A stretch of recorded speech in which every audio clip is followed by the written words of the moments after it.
Picture the flashing bulbs of 1990s Hollywood, like the red carpets, the endless talk show standing ovations. Right, the absolute pinnacle of daytime television royalty. Exactly. It's bright, it's loud, and it feels entirely untouchable. But now I want you to take that mental image and, contrast it with the stark, cold reality of a Wisconsin prison visitation room. Which is a pretty massive contrast. Oh, it's completely jarring. There are very strict rules there. Hands must remain above the table at all times. There is absolutely no money exchanged. Yeah, and instead of like designer clothes or curated outfits, the wardrobe is just a simple mandatory green uniform. Right. The cameras flashed, the crowd froze. But decades later, the real story actually unfolded behind barbed wire. It forces you to look at the massive chasm between a carefully constructed public image and a profoundly private, deeply painful reality. And that jarring juxtaposition is where we are starting today's deep dive. Welcome to StarScope Report, where we uncover the stories shaping Hollywood, music, and pop culture. We are looking at a headline that you have probably seen popping up everywhere lately. It's, Rosie O'Donnell reveals emotional reunion after 10 years of silence. Yeah, so our mission today is to take this highly sensationalized celebrity headline and look right past the tabloid shock value. We're going to combine this piece of entertainment news with some incredibly heavy-hitting academic research on family estrangement. Right, as well as federal data on the hidden consequences of our criminal justice system. Because what happens under a microscope in Hollywood is very often just a magnified version of what's happening in living rooms and, courtrooms all over the world. Absolutely. We're searching for the universal human truths hidden inside these highly publicized celebrity moments. So if you are the kind of person who loves uncovering the profound hidden realities behind the biggest cultural headlines, make sure you subscribe to this deep dive. We've got so much to unpack here. We really do. And I think we have to start by unpacking the breaking of this decade-long silence. Right. The specific reunion we are talking about took place between Rosie O'Donnell and her 28-year-old daughter, Chelsea. And to understand the sheer weight of this meeting, we really need to look at the timeline that led up to it. Because Chelsea was adopted as a baby back in 1997 by Rosie and her ex-wife, Kelly Carpenter. Right. And for the past decade, Chelsea has been trapped in a truly devastating downward spiral of severe drug addiction. It is, it's just a painful trajectory to look at. This all culminated in a series of arrests in 2024, and the charges were incredibly serious. Extremely serious. We're talking about felony bail jumping, resisting an officer, possession of methamphetamine, and child neglect. Yeah, and the details from the police report paint an incredibly grim picture of daily life. The home environment was described as a state of severe squalor. It was awful, complete with scattered meth pipes, discarded razor blades, and just used hygiene products lying around. Which is, sadly, the horrific, chaotic reality of severe active addiction. Following those arrests, Chelsea was given 6 years of probation. But she didn't serve that out on probation, right? No, in October 2025, that probation was officially revoked for violating the strict supervision terms. Yeah. Those terms mandated absolute sobriety and staying away from controlled substances. And that revocation is what ultimately sent her to a state prison in Marinette County, Wisconsin. Right. Which brings us to June 2026. Rosie makes the trip to the Taycheedah Correctional Institution. And this wasn't just a quick, 15-minute drop-in. They sat together for 4 solid hours. 4 hours? Yeah. Rosie later revealed to Page Six that this was the first real conversation she had with her daughter in 10 years that lasted more than 25 minutes. Wow. What is genuinely fascinating to me is the specific environment in which this massive emotional breakthrough occurred. Right. Because Rosie documented the experience in a very raw poem she posted on Instagram, detailing the incredibly strict parameters of the visit. You get one hug hello and one hug goodbye. That's it. That is it. No loud voices, no crossing physical boundaries. But within those incredibly rigid confines, she noticed something profound. What did she say?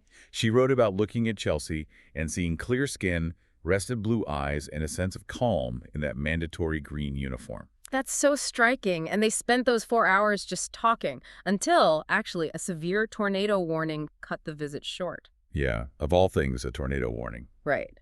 Rosie noted that the abrupt end made Chelsea cry, which was the first time she had seen genuine, empathetic emotion from her daughter in an entire decade. That really hits you. Yeah. And Chelsea has apparently been sober for almost 2 years now inside the facility. But here is the part of Rosie's reflection that really struck me. She admitted that when she first adopted Chelsea, who was born addicted to drugs, She genuinely believed that love can cure everything. Yeah. And now she is openly questioning that belief. It is a devastating realization for any parent to arrive at. The admission that unconditional love, as powerful and necessary as it is simply not a clinical treatment for the disease of addiction. Yeah, right. It just can't fix it on its own. Exactly. Love cannot rewire the neural pathways hijacked by methamphetamine. It almost sounds like a tragic irony, you know?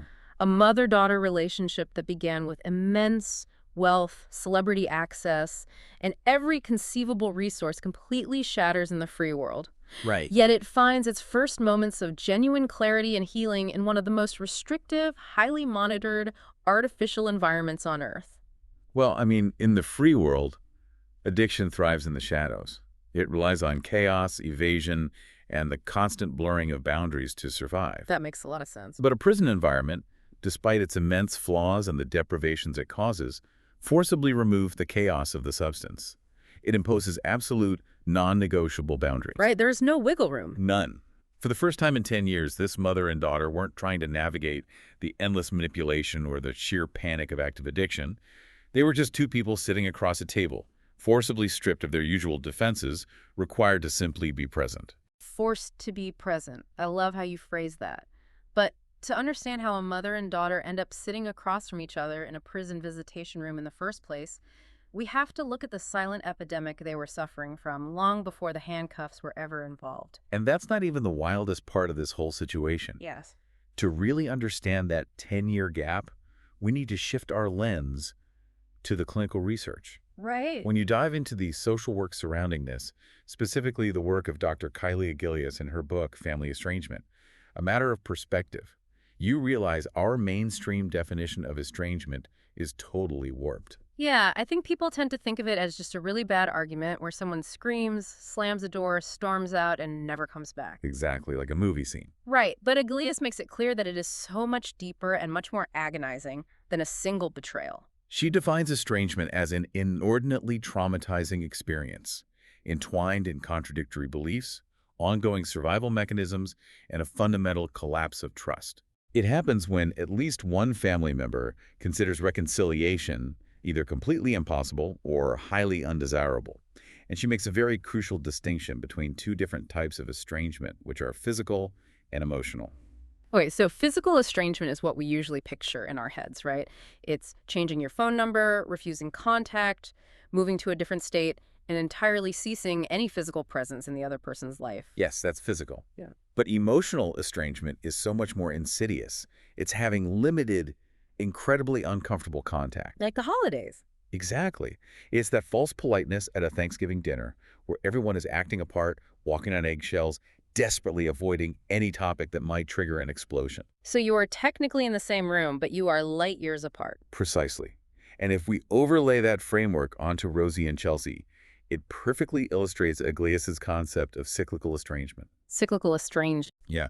Family breakdown is very rarely a one-off, permanent severing of ties.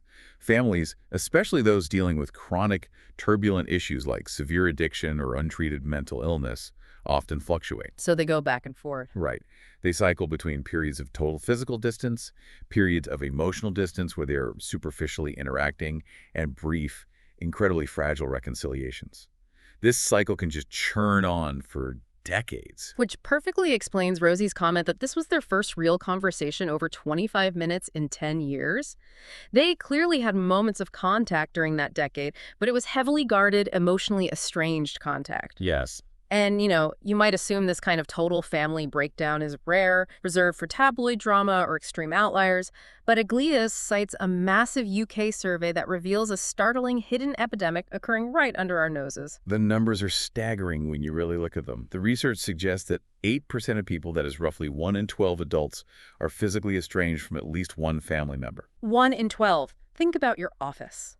If there are 24 people on your floor, statistically, 2 of them are going through this. It's incredibly common. But the craziest part is the second half of that survey's findings.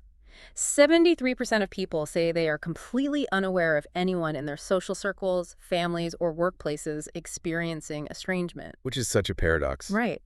How can 1 in 12 people be living this reality, but 3/4 of us think it simply doesn't exist around us? Well, it is shrouded in profound secrecy and deep societal shame. Society absolutely idolizes the concept of the perfect family. Oh, absolutely. We are constantly bombarded with cultural pressure. The idea that blood is thicker than water, that family is everything, matching holiday pajamas on Instagram. Oh, wait, the highlight reel? So when a primary family bond breaks, the individuals involved usually hide it. They minimize it.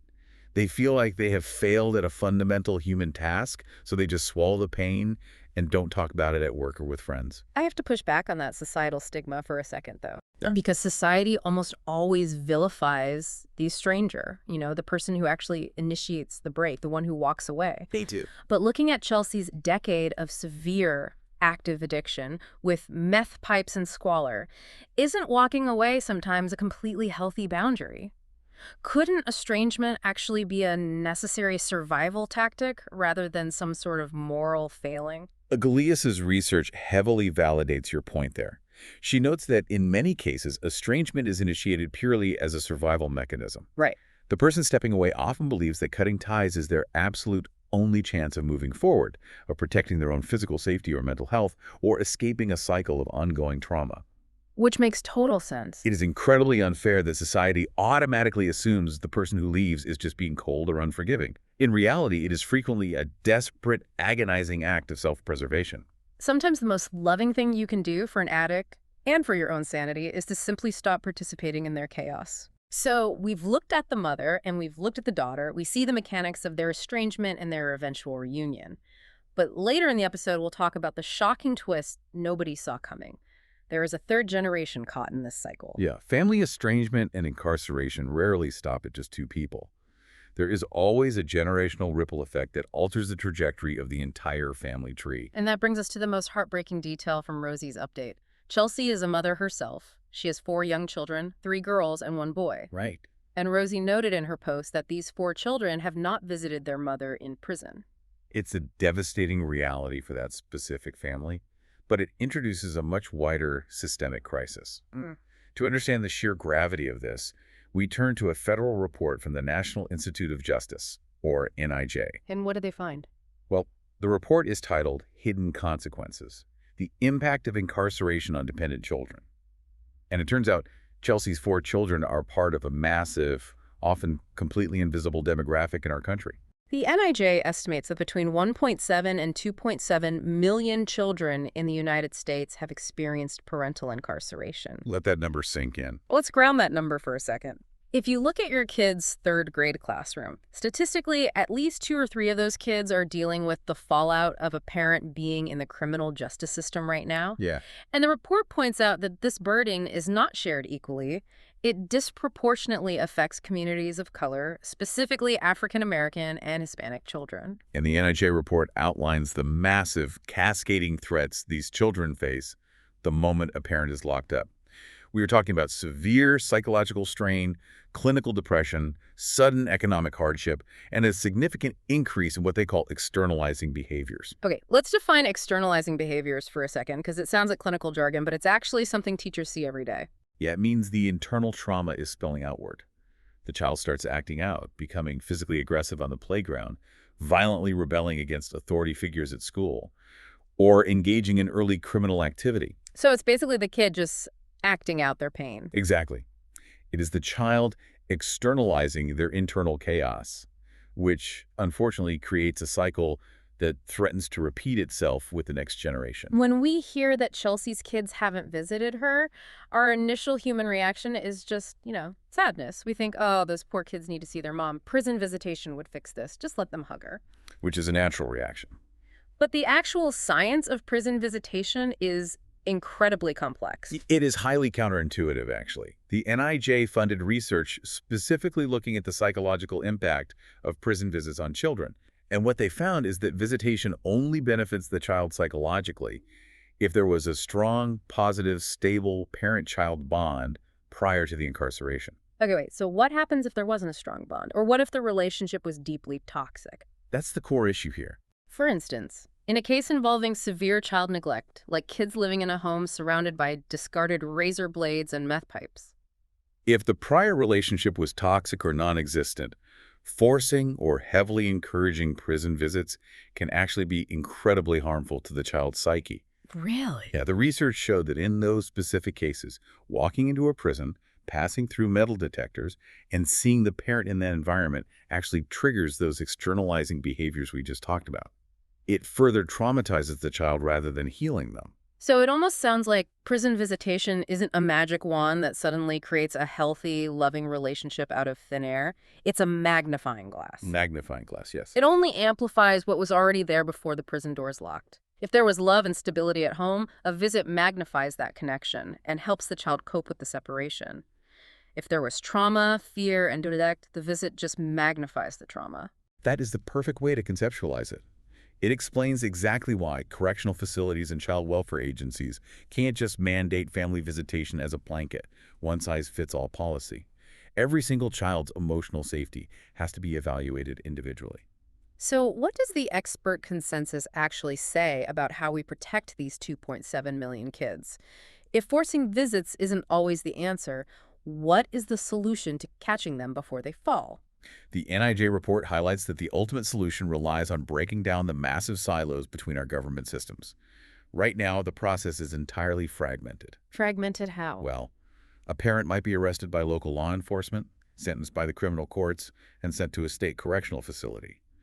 Meanwhile, the child's situation is being handled completely separately by child welfare services, and they are still expected to show up to the public school system every day. And none of these people are talking to each other. These different agencies almost never talk to each other. Which means the kid just falls right through the cracks. The school just thinks the kid is suddenly becoming a troublemaker without knowing the mom was just sentenced to 5 years. Exactly. So the report advocates for integrated approaches, specifically pointing to the one family, one judge model. What does that look like? This is a system where the juvenile justice system, the criminal courts, and the child welfare system actually combine their efforts. Under this model, if law enforcement, schools, child welfare, and corrections shared a unified database and communication strategy, they could create a holistic safety net. That makes a lot of sense. Right. They could evaluate the child's specific needs, understand the actual history of the parent-child relationship, and intervene early with counseling and support before the child drops out of school or begins engaging in antisocial behavior. So it's about treating the family as an interconnected ecosystem rather than just punishing the individual offender and completely ignoring the collateral damage happening to the kids. We started this deep dive in the bright flashing lights of 1990s Hollywood, and we ended up deep in the data of the National Institute of Justice. Which really requires us to change the way we consume these stories. When a celebrity's child is arrested or a famous family fractures in public, the tabloids package it as a scandalous anomaly or a unique moral failing of the rich and famous. Like it's just a headline. But the academic and systemic research proves that these headlines are just highly publicized, brightly lit versions of the exact same quiet struggles happening in our own neighborhoods, our local public schools, and very often inside our own families. That 1 in 12 statistic means someone you know, someone you work with, or someone you're friends with is carrying the invisible weight of estrangement right now. Yeah. This deep dive challenges you to look past the superficial shock value. Whether it is Rosie O'Donnell's daughter or the family down the street, we are looking at complex intergenerational trauma, the brutal physiological realities of addiction, and a fractured justice system that leaves millions of children navigating the fallout completely alone. Empathy requires context. Once you understand the underlying psychology of cyclical estrangement and the massive systemic impact of incarceration on children, you simply cannot view these stories as mere entertainment anymore. So true. If you enjoyed pulling back the curtain on the real, profound stories shaping our culture today, please make sure you are subscribed to StarScope Report so you don't miss our next exploration. We love digging into this research with you. We really do. And as we wrap up, let's circle back to that image from the very beginning. The stark, cold Wisconsin prison visitation room. a space defined by artificial rules, heavily armed guards, and physical barriers. Right, it took those severe absolute constraints, the mandatory distance, the impossibility of escape, and the literal ticking clock of an approaching tornado to force a mother and daughter to finally drop their defenses and connect for the first time in 10 long years. Which is just incredible to think about. It really is. It leaves you with a lingering question to mull over long after this audio stops. If it took a literal prison to force that kind of genuine, unmasked connection, wait, let me rephrase that. If it took a literal prison to force that kind of genuine connection, what artificial barriers in our own quote-unquote free lives are we actively building and allowing to keep us emotionally estranged from the people we love? You've been listening to StarScope Report, where we uncover the stories shaping Hollywood, music, and pop culture. Thanks for tuning in, and don't forget to subscribe for more stories that keep the stars shining.